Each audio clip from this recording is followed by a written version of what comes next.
Kita ketemu lagi di channel Jala Sutra Durmanggala. Kali ini kita akan membahas tentang proses kehamilan dan tumbuh kembang fetus.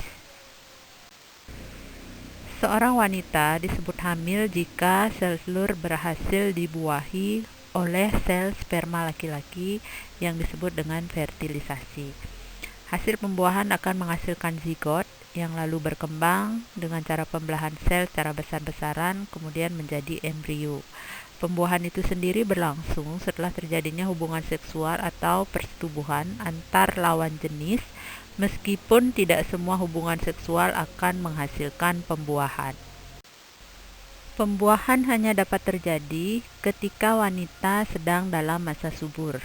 Pada masa itu, seorang wanita akan melepaskan sel telur yang sudah matang dan siap dibuahi. Dalam keadaan normal, seorang pria akan mengeluarkan jutaan sperma saat melakukan persetubuhan.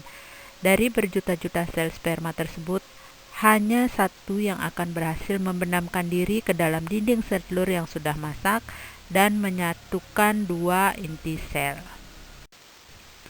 Sel yang telah dibuahi akan membelah diri, mula-mula menjadi 2, lalu 4, 8, 16, dan seterusnya.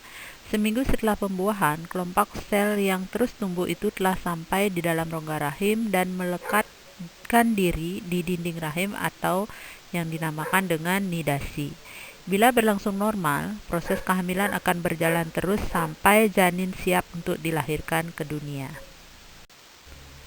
Konsepsi atau fertilisasi terjadi pada saat sebuah sperma melakukan penetrasi pada sel telur yang telah matang. Untuk memahami proses konsepsi dan fertilisasi, ikutilah proses pertumbuhan dan perkembangan sebuah sel telur menjadi mudigah. Nah, ini adalah gambar di mana sel sperma ini berusaha untuk mengikis lapisan sel telur untuk bisa mencapai inti sel telur, sehingga terjadilah konsepsi atau fertilisasi. Terlebih dahulu kita bicara dulu tentang ovulasi. Setiap bulan, sebuah sel yang matang atau sel telur yang matang dilepaskan oleh salah satu di antara kedua ovarium yang disebut dengan proses ovulasi. Ovulasi umumnya terjadi 2 minggu setelah hari pertama haid yang terakhir. Berikut ini adalah gambar dari sebuah proses ovulasi.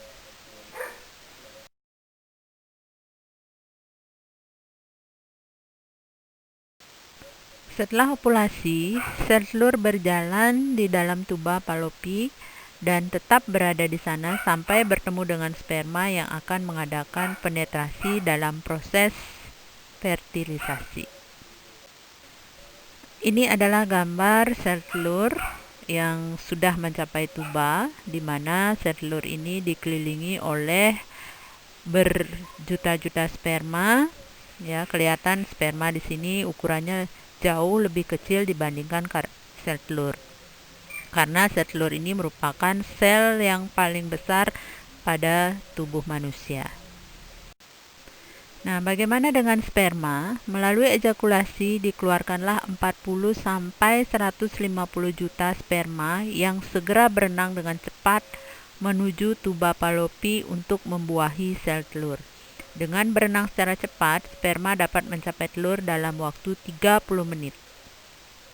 Sperma dapat bertahan hidup selama 48 sampai 72 jam dalam saluran reproduksi wanita. Jumlah sperma yang dapat mendekati sel telur hanya berjumlah ratusan saja akibat adanya penghalang yang berada di dalam saluran reproduksi wanita. Nah, ini adalah gambar kondisi sel sperma dalam organ reproduksi wanita, di mana dari berjuta-juta sperma yang berhasil mendekati sel telur, tersisa hanya ratusan ribu sperma. Hal ini terjadi karena di organ reproduksi wanita itu ada penghalang berupa lendir, kemudian zat-zat yang memang menyebabkan sperma ini banyak yang tidak bisa melanjutkan perjalanannya menuju tuba Fallopi. Selanjutnya, sperma mengadakan penetrasi terhadap sel telur. Bila sel sperma bertemu dan mengadakan penetrasi dengan sel telur, maka terjadilah sebuah proses pembuahan atau fertilisasi. Proses fertilisasi memerlukan waktu sekitar 24 jam. Setelah proses fertilisasi, terjadi perubahan pada permukaan sel telur untuk mencegah terjadinya penetrasi oleh sperma lain. Saat penetrasi, proses genetik telah berlangsung sempurna, termasuk dalam hal jenis kelamin mudigah. Sekarang kita beranjak ke fertilisasi. Pada saat koitus antara pria dan wanita dengan ejakulasi, sperma dari saluran reproduksi pria di dalam vagina wanita akan dilepaskan cairan mani berisi sel sperma ke dalam saluran reproduksi wanita. Jika senggama terjadi pada masa ovulasi atau masa subur wanita, maka kemungkinan sperma akan bertemu dengan ovum yang disebut sebagai pembuahan atau fertilisasi. Proses pembuahan terjadi di dalam tuba Fallopi, umumnya di daerah ampula atau infundibulum karena daerah tersebut merupakan daerah yang paling luas. Ovum yang dilepaskan saat ovulasi dikelilingi oleh zona pellucida yang di luarnya ada sel yang membentuk corona radiata. Setelah terjadinya pembuahan, zona pellucida mengalami perubahan sehingga tidak dapat ditembus lagi oleh sperma yang lain. Nah, ini adalah gambar bagaimana satu dari sekian sperma yang berusaha untuk melakukan penetrasi di dinding sel telur. Setelah fertilisasi, kita membicarakan tentang pembelahan sel. Sel telur yang telah dibuahi membelah dengan cepat, bertumbuh dalam pars ampularis tuba Fallopi menjadi beberapa sel yang disebut dengan stadium morula. Morula meninggalkan tuba Fallopi dan masuk ke dalam uterus sekitar 3-4 hari pasca fertilisasi dalam stadium blastula.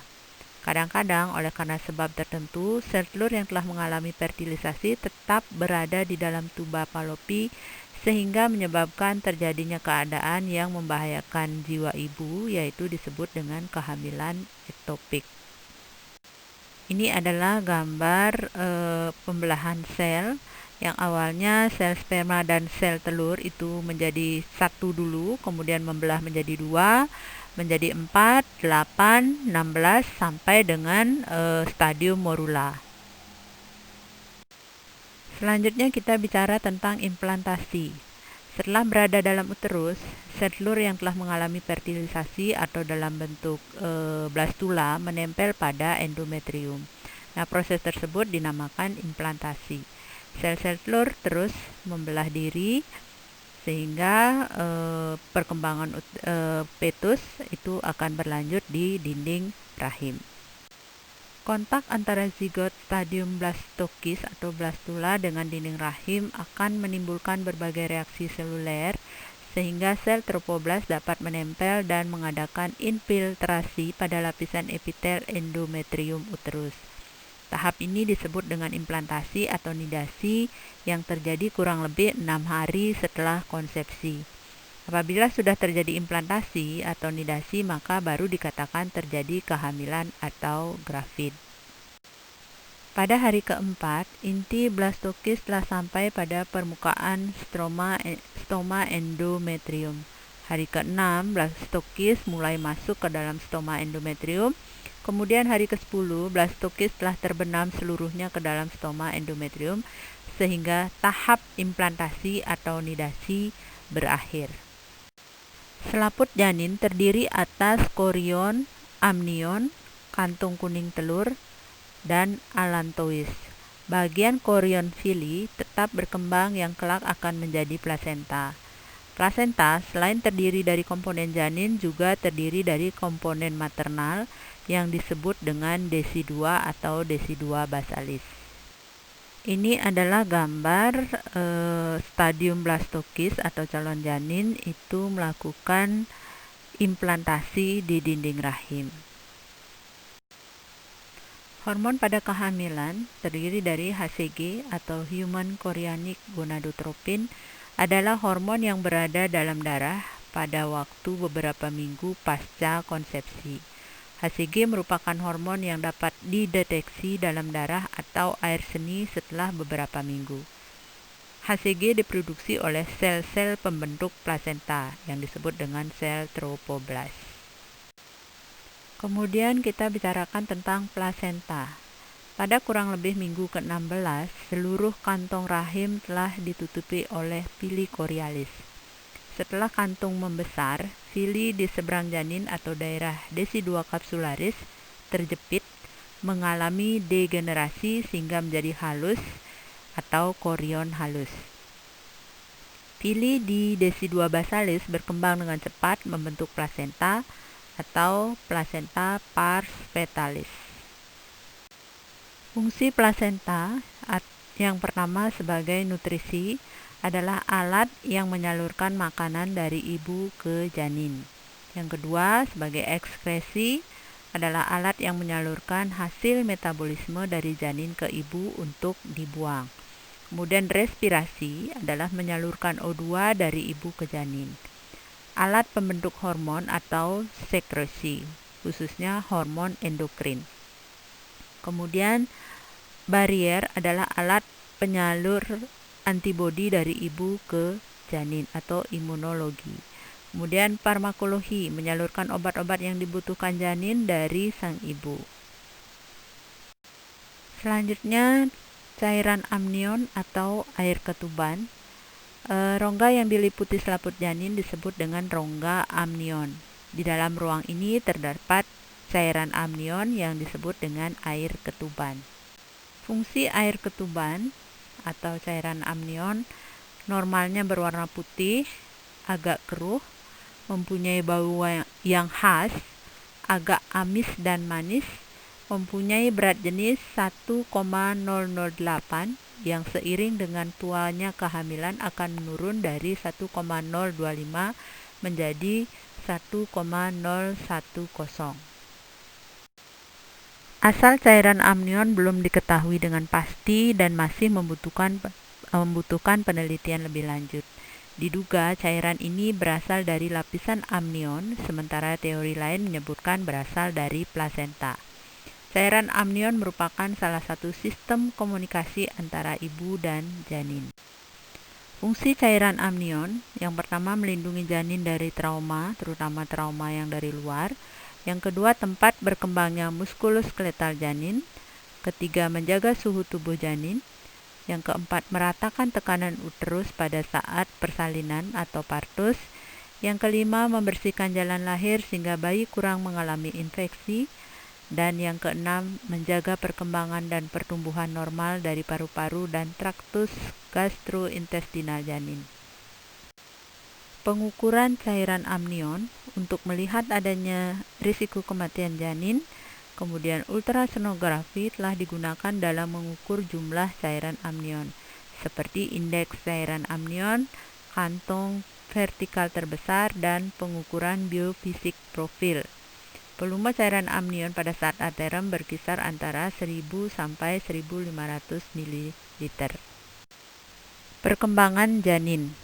Setelah proses implantasi, sejumlah sel berkembang menjadi plasenta dan sel lainnya menjadi mudigah atau calon janin. Sekitar 3 minggu pasca ovulasi, mulai terjadi pembentukan otak, sumsum tulang belakang, dan jantung. Sekitar minggu kelima sudah terjadi detak jantung janin, kemudian tali pusat terlihat setelah minggu ke-7. Mudigah disebut sebagai janin setelah kehamilan 8 minggu atau sekitar 2,5 cm. Persalinan anterum terjadi pada kehamilan 40 minggu. Ini adalah gambar janin beberapa minggu setelah terjadinya konsepsi. Perkembangan janin pada kehamilan 4 minggu. Sudah mulai terlihat struktur yang akan membentuk muka dan leher. Terjadi perkembangan pembentukan jantung dan pembuluh darah. Terjadi pula pembentukan paru, lambung, dan hepar. Umumnya tes kehamilan sudah positif. Perkembangan kehamilan pada minggu ke-8. Ukuran mencapai seukuran buah anggur dengan diameter sekitar 2,5 cm. Telah terjadi pembentukan kelopak mata dan telinga. Kadang-kadang terlihat adanya pangkal hidung. Tungkai dan lengan sudah terbentuk secara lengkap. Jari-jari sudah semakin panjang dan terpisah satu sama lain. Perkembangan janin pada kehamilan 12 minggu. Panjang janin sekitar 5 cm, mulai terlihat gerakan janin. Rahim mulai dapat diraba pada perabaan dinding perut. Dengan alat khusus sudah dapat didengar detak jantung janin. Alat kelamin sudah mulai jelas kelihatan. Perkembangan janin pada kehamilan 16 minggu. Panjang janin sekitar 11 sampai 12 cm dengan berat sekitar 250 gram. Rahim teraba sekitar pertengahan sifisis pusat, mata sudah dapat berkedip, dan proses pembentukan jantung dan pembuluh darah sudah sempurna. Jari-jari tangan sudah memiliki sidik jari. Perkembangan janin pada kehamilan 20 minggu, panjang sekitar 25 cm dan berat sekitar 450 gram. Tinggi rahim sekitar setinggi pusat. Janin sudah dapat menghisap ibu jari dan bisa menyeringai. Terasa gerakan janin oleh ibu. Pemeriksaan ultrasonografi atau USG umumnya dilakukan pada kehamilan 20 minggu. Dokter mengamati keadaan dan lokasi plasenta, mengamati tingkat pertumbuhan janin dalam rahim, dan dapat dilihat gerakan jantung, gerakan janin. Umumnya sudah dapat dilihat jenis kelamin janin. Perkembangan janin pada kehamilan 24 minggu. Berat janin sekitar 600 gram, memberikan respon terhadap suara dan gerakan. Seringkali dapat dirasakan adanya gerakan-gerakan janin, dapat merasakan gerakan naik atau turun oleh karena organ telinga sudah terbentuk dengan baik. Perkembangan janin pada kehamilan 28 minggu. Berat janin sekitar 1 kg, umumnya sudah berada pada posisinya. Kesempatan hidup cukup besar bila terpaksa harus dilahirkan sebagai bayi prematur. Waspada terhadap gejala persalinan preterm. Selanjutnya, ini adalah slide yang terakhir. Perkembangan pada kehamilan 32 minggu. Berat janin sekitar 2 kg. Kulit sudah tidak terlampau keriput oleh karena sudah mulai terjadi pembentukan lemak di bawah kulit. Dan sudah ada persiapan untuk laktasi. Baiklah, demikian tentang pembahasan pada video kali ini, mulai dari proses kehamilan dan tumbuh kembang janin. Semoga bermanfaat. Jika ada pertanyaan atau komentar, silakan diisi di kolom komentar. Terima kasih dan sampai ketemu pada video-video berikutnya.